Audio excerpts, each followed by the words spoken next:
be in front or back of this table. It's kind of that's this way I can see everybody. So Don't say I'm. anything important for 20 seconds. What happened? Oh, for 20 Don't say seconds. anything important for 20 So everyone, I don't know if you all know Gabe Evans. That's I'm fortunate, very fortunate to have as my campaign manager.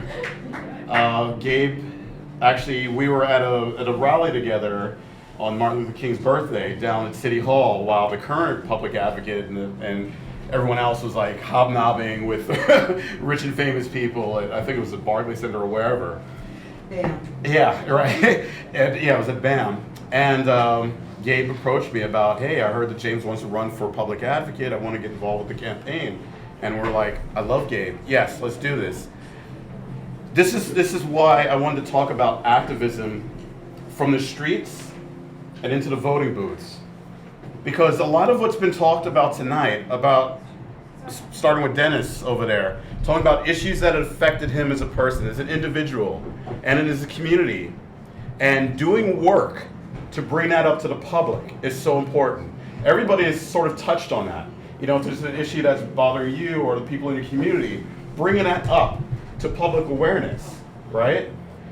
That's the first step. That's the first step in activism. You know, it's making people aware. It's the education process to let people know there's a problem here and we need to do something to change it. Because if we don't do something to change it, it's going to affect the next group of people and the next group of people and so on and so on. So that's what we do as activists. We educate people, we organize rallies, we organize protests, we organize boycotts, and we get people revved up to make change. But then what? We sort of hope for the best candidate to come around and take these issues and make them theirs. Sometimes they do, sometimes they don't. Sometimes they do and they get elected, but then our issues go by the wayside. So we put our energies, we took all of our energies from the ground and entrusted these elected officials to take them, and they just drop them. And it's so defeating. So then what happens is the next group of activists that come aboard, they're like, what's the point? You know, we did all this work in the streets, we brought it up to our community, we wrote proposals, we wrote legislation, we did ballot initiatives, but then it got to a certain point, and then some jerk, that's the nice way of saying it, said, no, we can't do this. You know, oh, my hands are tied. Oh, the guys on the other side of the aisle can't do this. Oh, well, we have to work with them and all this kind of stuff. We don't want to. It's like, we didn't elect them to do that stuff. We didn't elect them to preserve their jobs. We elected them to represent us and get stuff done that we asked for, that we demanded for. And that's what I'm talking about when I'm talking about activism from the streets to the voting booths. You know, like Gloria mentioned before, a lot of what we need to do is change the structure. We need to change the system. And how is that going to happen? Getting involved in this move to bring, let me go back a bit. Ranked choice voting, proportional representation, is not a new concept in New York City. It was around in 1938, it was around 1945, and it only stopped in 1947 when two communists got elected, and especially a black communist of that. They're like, oh Lord, we cannot have this go any further. What's next, a trans communist? So these are the things. You know, the people that are in power are the ones that set these rules. So what we're doing is not something from another galaxy or another universe. This is talking about bringing the justice back to our government, bringing it back to our city government. Having people that look like us, act like us, sound like us, represent us, and actually listen to us. Because right now, we elect people to city council, this most progressive city council in history, and they don't do anything progressive. I haven't seen anything progressive really at all. And like we're talking, a lot of issues about affordable housing. The mayor and the public advocate talk about, we need more affordable housing in the city. Well, guess what? Who controls that? You control that. And what do we see going up? Nothing but development after development after development with no community benefits back to the people. And Gloria ran against Bill de Blasio on this particular issue when he was our horrible city council person, where he would just say, you know what, I'm going to change the zoning laws on 4th Avenue, I'm going to put up luxury condos all over the place. Well, Bill, what about community benefits? What about parks? What about schools? Nah, we don't need that stuff. This is Bill de Blasio, and this has now gone from our city council district, District 39, up to the city, and we're seeing it citywide now. So I'm sorry that you're seeing this now. If Gloria had won, we wouldn't be going through this right now. Sorry, Gloria, to put all that on you. But this is what's so important. Like she said, the first time she ran, she got 10% of the vote. And my wife was working with her hard and heavy on that campaign. Next time, 20% of the vote. Because people knew what was coming down the road if we didn't stand up against this. And so that's, once again, I'm going to keep saying, activism from the streets and into the voting booth. We need to just keep this pressure on these people. You know, we can take our issues, we can try to work with them, you know, and if they give us any kind of weak excuse of why they cannot do something, why they cannot get something done, we need to challenge them. We need to look into our communities. Like, you know, Dennis, run. You know, everybody run. If you don't run, find somebody else that is really fed up with the system, that really wants to do something about it, really wants to change it, make something impactful, and say, we don't have to elect you to do a further bad job for another 4 years. We actually have an option. I'm so glad that you stepped up for the challenge. When you were talking, I felt it.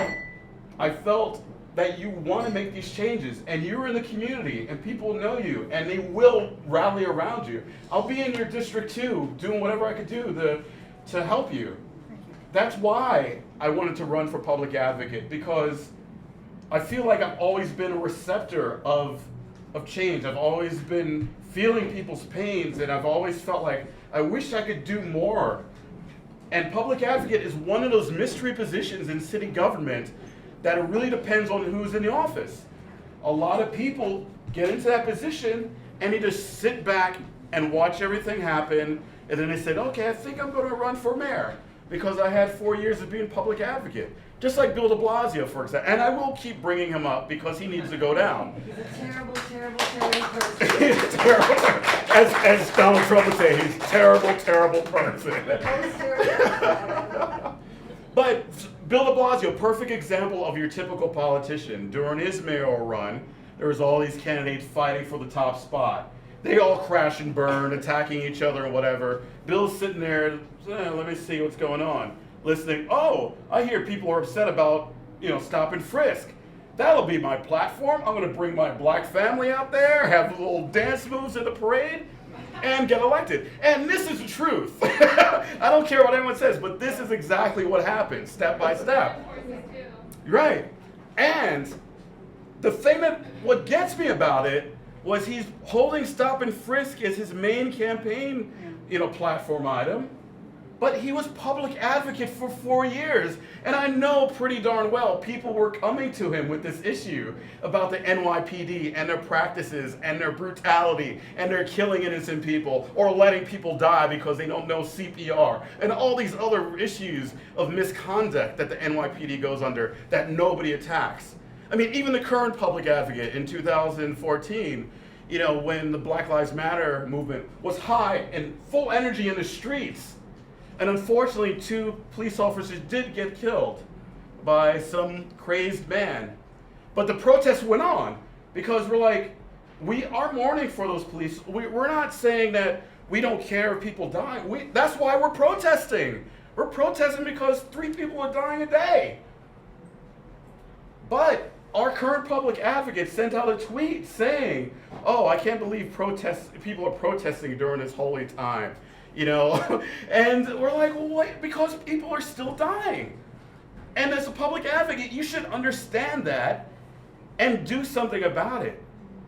There's no reason that still to this day, there is nobody indicted for Eric Garner's death. He died on the North Shore of Staten Island. There's video everyone has seen worldwide. We were out in the streets. We're demanding justice from Donovan and, the district attorney, the new one, McMahon. We're demanding justice. The U.S. even got involved. But still, in New York City, we cannot get justice for Eric Garner's death. Akai Gurley, another similar situation. First time we almost saw a police indictment, sadly, because this cop was not white. He's an Asian cop. And the day of the shooting, the night of the shooting, I remember watching the news. de Blasio and Bratton were at the projects, and I'm like, this is pretty odd. Why are they just doing this right off?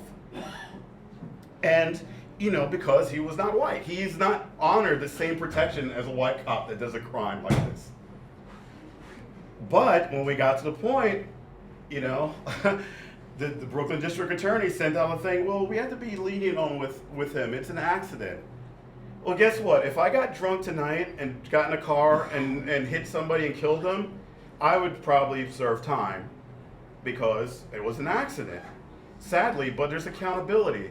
And that's what we're talking about, bringing accountability to the police force when we're talking about Black Lives Matter things. It's not about anti-cop, it's about bringing accountability. And the same level of accountability goes to our elected officials.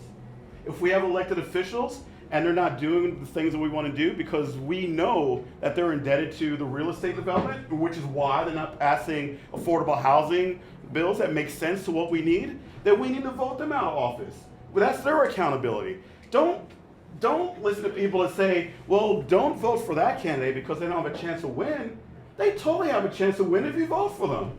The numbers are there. The numbers are there. When I ran in 2013 for public advocate, it's my first time run. I barely raised $5,000, you know, but it was just me and the treasurer and whatever. We're going out there talking to people and whatever. And I walked away with 2% of the vote. Now, it doesn't sound like a lot, but considering I'm working a full-time job and just going out and doing what I could do when I could do it, people were watching New York 1 and say, oh my God, James, look at the results, he got 2% of the vote. I'm like, wow. And then instantly, you know, I started getting the depression, like, oh my God, like I missed an opportunity here. Because if I got 2% not doing anything, what would have happened if I did more? And it was really tough for me to go through that. It took me about a year to sort of deal with that because I felt like I let so many people down. So that's why when Gabe came to me in February, I think, no, January, I said, yeah, we have to start earlier. And we haven't been out as much as we wanted to, mostly because I started a new job. I got laid off last year, and, you know, and I'm trying to be right, you know, because it's like, it's really hard to run a campaign for a new job when you just started a new job. So we're doing a lot of things. We had 6 events and I took you flyering. Yeah, he took me flyering. And Gabe will tell you, you know, later on after this event, you know, if you want to talk to him, he'll tell you, like, the energy in the streets, the people saying, yes, we're glad you're running. We need more people like you running. And I'm like, well, I need you running. You know, and if you don't run, if you know somebody else that you feel would be your advocate, you know, it doesn't mean public advocate, the city council, we still need, on the top of the ticket, we still need a mayor, we still need a controller. You know, I would love, you know, I know my talk is supposed to be just activism, but, you know, I have to admit, the Green Party is my party. That's why I'm wearing my green dashiki. I want that. We all should wear that. Yeah, but this is my party because until I was 35 years old, I refused to vote. I grew up in Harlem seeing these elected officials that didn't do anything for our community. Everything that everyone talked about tonight, I'm like, yes, exactly. That's why I did not participate. So when people come to me and talk about, you know, you're taking away a vote from a Democrat or you're taking away a vote from this one, I'm like, you don't know what you're talking about. Because I would never vote for somebody that didn't hold my interests, you know, in hand. So I'll cut this short because I know we're running, you know, a little bit late, but I just want to encourage everybody. Like, we all know what we want, right? We all know what we need. So let's just organize, get in contact with Gloria, get in contact with me, and see what we can do to get more people like us that are in this room to actually take the next step and run for office. And even if they don't run for office, maybe if you know somebody that's good with writing legislation, get them to write legislation and maybe have somebody else champion that into city council. Because that's what it's going to take. For all these things that we've talked about tonight, that's exactly what's going to take. It's for us to make the move. Because if you rely and you wait for the candidate or the elected official to do it, it's not going to happen. They only care about themselves. It's hard to say, but that's the truth. So, thank you.